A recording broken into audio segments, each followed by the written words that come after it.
यिर्मयाह बाब 30। वो कलाम जो खुदावंद की तरफ से यिर्मयाह पर नाज़िल हुआ। खुदावंद इस्राएल का खुदा यूँ फरमाता है कि ये सब बातें जो मैंने तुझसे कहीं किताब में लिख, क्योंकि देख वो दिन आते हैं, खुदावंद फरमाता है कि मैं अपनी कौम इस्राएल और यहूदा की असीरी को मौकूफ़ कराऊंगा।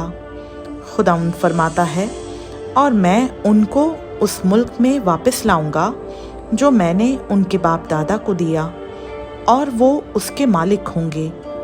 और वो बातें जो खुदावंद ने इस्राएल और यहूदा की बाबत फरमाई ये हैं कि खुदावंद यूँ फरमाता है कि हमने हड़बड़ी की आवाज़ सुनी, खौफ है और सलामती नहीं। अब पूछो और देखो, क्या कभी किसी मर्द को दर्द से लगा?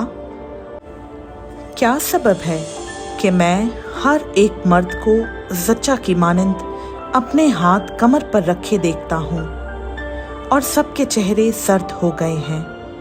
अफसोस, वो दिन बड़ा है, उसकी मिसाल नहीं।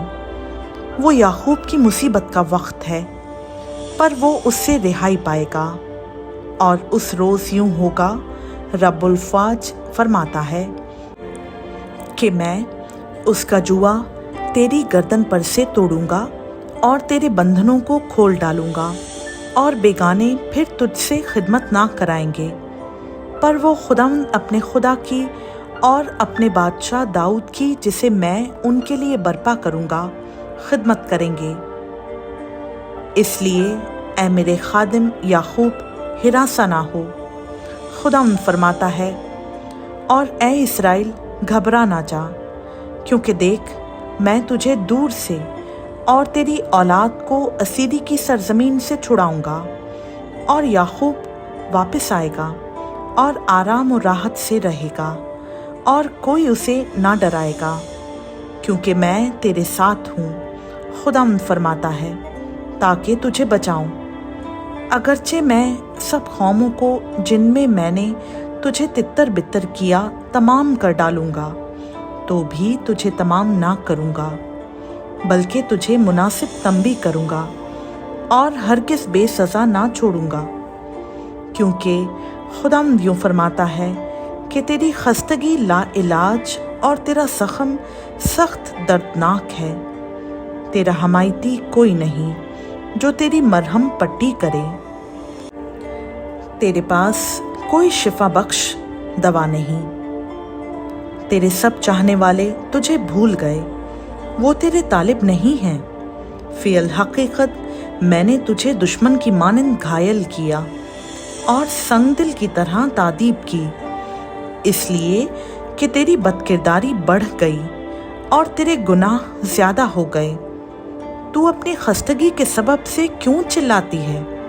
तेरा दर्द लाइलाज है, इसलिए कि तेरी बदकिरदारी निहायत बढ़ गई और तेरे गुनाह ज़्यादा हो गए।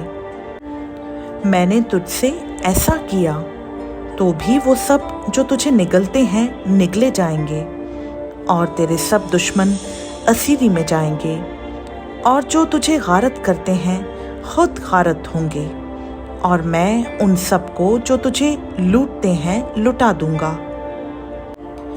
क्योंकि मैं फिर तुझे तंदुरुस्ती और तेरे ज़ख्मों से शिफा बख्शूंगा, खुदावंद फरमाता है, क्योंकि उन्होंने तेरा नाम मरदूदा रखा कि ये सयून है जिसे कोई नहीं पूछता।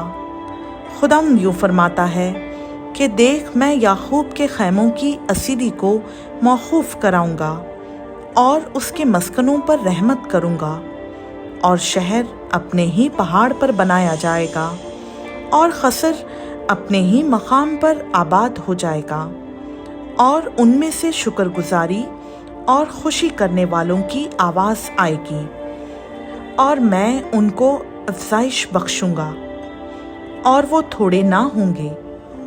मैं उनको शौकत बख्शूंगा, और वो हकीर ना होंगे, और उनकी औलाद ऐसी होगी जैसी पहले थी, और उनकी जमायत मेरे हुजूर में कायम होगी, और मैं उन सबको जो उन पर जुल्म करें सज़ा दूंगा और उनका हाकिम उन्हीं में से होगा और उनका फरमान रवा उन्हीं के दरमियान से पैदा होगा और मैं उसे खुर्बत बख्शूँगा और वो मेरे नज़दीक आएगा, क्योंकि कौन है जिसने ये जुर्रत की हो कि मेरे पास आए।